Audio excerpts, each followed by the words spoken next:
आज की क्लास में हम लोग देखने वाले हैं कि 1857 की क्रांति जब हुई और फिर जब अंग्रेजों ने भारत के शासन को संभाला तो ब्रिटिश संसद में एक कानून पास किया गया और उसमें कई प्रावधान किए गए, कई नए प्रावधान किए गए। तो उन प्रावधानों को आज की क्लास में हम लोग देखेंगे और ये टॉपिक आपको बहुत ही सहयोग करने वाला डिस्क्रिप्टिव एग्जामिनेशन में, ऑब्जेक्टिव में भी काम करेगा। तो चलिए आज हम देखते हैं कि 1857 की क्रांति के विद्रोह जो हुआ उसके बाद जो है क्या क्या बदलाव किए गए। तो सबसे पहले 1858 ईस्वी में, ये डेट याद रखिएगा कि 1858 ईस्वी में ब्रिटिश संसद ने एक कानून पास किया और उसमें कई सारे प्रावधान किए गए। एक एक प्रावधान को हम लोग देखेंगे और इस एक एक प्रावधान को आपको याद भी रखना है, समझ गए। अब देखिए, कहता है कि कंपनी, हम सभी जानते हैं कि 1857 की क्रांति जब हुआ था उस समय जो है हमारे देश में किसका शासन था? कंपनी का। कंपनी बोले तो कौन सी कंपनी? East India company. कौन सी company? East India company. East India company की जब स्थापना कब हुआ था? 1600 ईस्वी में। और जब ईस्ट इंडिया कंपनी की स्थापना हुआ था उस समय भारत में किसका शासन था? अकबर का, मुगल शासक अकबर का। और ब्रिटेन में कौन सी महारानी थी? एलिजाबेथ प्रथम थे। Very good. अब देखिए, तो कंपनी से सारी अधिकार जो है ब्रिटिश साम्राज्य अपने हाथों में ले लिया। पहले कंपनी शासन करता था, अब शासन कौन करने लगा? ब्रिटिश सरकार, ब्रिटिश साम्राज्य। अगला कि ब्रिटिश मंत्रिमंडल में, मतलब ब्रिटिश मंत्रिमंडल, जैसे आप भारत में भी देखते हो मंत्रिमंडल होता है, तो ब्रिटिश मंत्रिमंडल जो था उसमें से एक मंत्री को, एक सदस्य को भारत मंत्री बनाया गया। क्या बनाया गया? भारत मंत्री बनाया गया और उसे भारत से संबंधित मामलों का जिम्मा दिया गया। यानी कि भारत में कोई भी बात हो, कोई भी भारत से रिलेटेड बात हो तो उसको देखने का काम भारत मंत्री को दिया गया।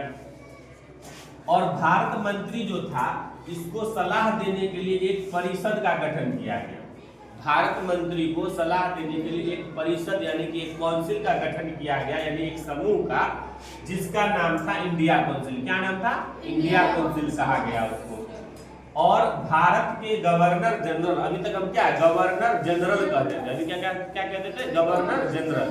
अब जो है गवर्नर जनरल को वायसराय का पद दे दिया गया, यानी कि अब जो गवर्नर जनरल था वो वायसराय कहलाने लगा। क्या कहलाने लगा? वायसराय कहलाने लगा। और वायसराय को जो है महारानी का निजी प्रतिनिधि घोषित किया गया। वायसराय को किसका निजी प्रतिनिधि घोषित किया गया? महारानी का निजी प्रतिनिधि घोषित किया गया वायसराय को। और इस प्रकार ब्रिटिश सरकार ने भारत की शासन की जिम्मेवारी सीधे अपने हाथों में ले लिया। और देसी शासन, इसी कानून में और प्रावधान किए गए कि देसी शासकों को जो है उसके अधिकार दिया गया और कहा गया कि आपके भूमि पर कब्जा नहीं किया जाएगा। मतलब हमारे जो भारतीय शासक थे इसको कहा गया कि आपके क्षेत्र पर अब कब्जा नहीं किया जाएगा और दत्तक पुत्र लेने की भी सुविधा दी गई।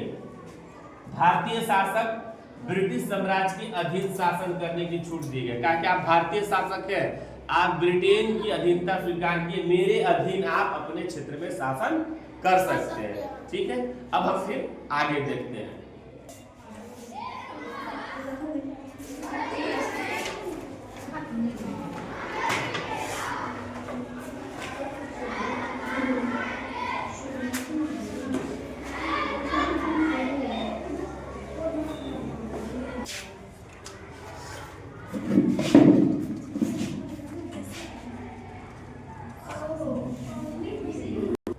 अब हम लोग देख रहे हैं इसका 8वां पॉइंट, 7 पॉइंट हम लोगों ने देख लिया। 8वां पॉइंट है कि सेना भारतीयों की संख्या कम करने, मतलब कि सेना की जो बहाली होता था तब क्या है कि उस सेना में भारतीयों की संख्या कम की जाएगी और ब्रिटिश की संख्या बढ़ाई जाएगी। यानी कि भारतीयों की संख्या सेना में कम किया जाएगा और ब्रिटिश की संख्या बढ़ाई जाएगी।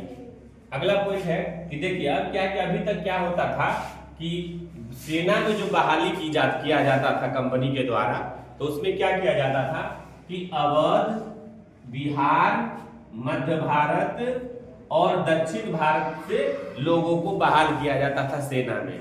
लेकिन अब क्या हुआ कि 1857 की जब क्रांति हो गई तो ब्रिटिश सरकार ने क्या किया, अपने नीति को बदलाव किया। उसने क्या किया, बोला कि अब इस क्षेत्रों से बहाली नहीं के बराबर, यानी कि बहुत कम किया जाएगा, लेकिन ज्यादातर बहाली अब होगा गोरखा में। कहां होगा? गोरखा, सिख और पठानों में।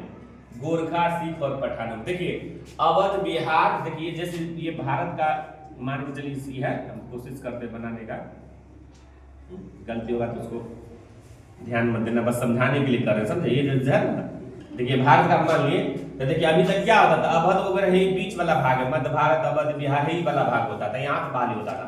लेकिन अब सरकार ने क्या किया, अब बोला गोरखा, सिख और पठान, मतलब ये इस क्षेत्र से और इस क्षेत्र से लोगों को अब बहाली किया जाएगा सरकार ने। मतलब कि अवध, बिहार, मध्य भारत, दक्षिण भारत के बजाय अब गोरखा, सिख और पठानों से ज्यादा संख्या में भर्ती किया जाएगा। और देखो एक चीज क्या हुआ कि 1857 की क्रांति में हम लोग जानते हैं कि नेतृत्व किसने किया था? बहादुर शाह जफर ने किया था। तो बहादुर शाह जफर और बहुत सारे मुसलमानों ने 1857 की क्रांति में भाग लिया और अंग्रेजों को हराने का काम किया। तो अब क्या हुआ कि अंग्रेजों को ये शंका पैदा हो गया कि ये जो क्रांति हुई है 1857 की क्रांति, इसमें मुसलमानों के कारण ही हुआ है। उसको लगता था कि अगर मुसलमान साथ नहीं देते तो ये क्रांति नहीं होता। तो उसने अब क्या किया कि मुसलमानों को शंका की दृष्टि से देखने लगा।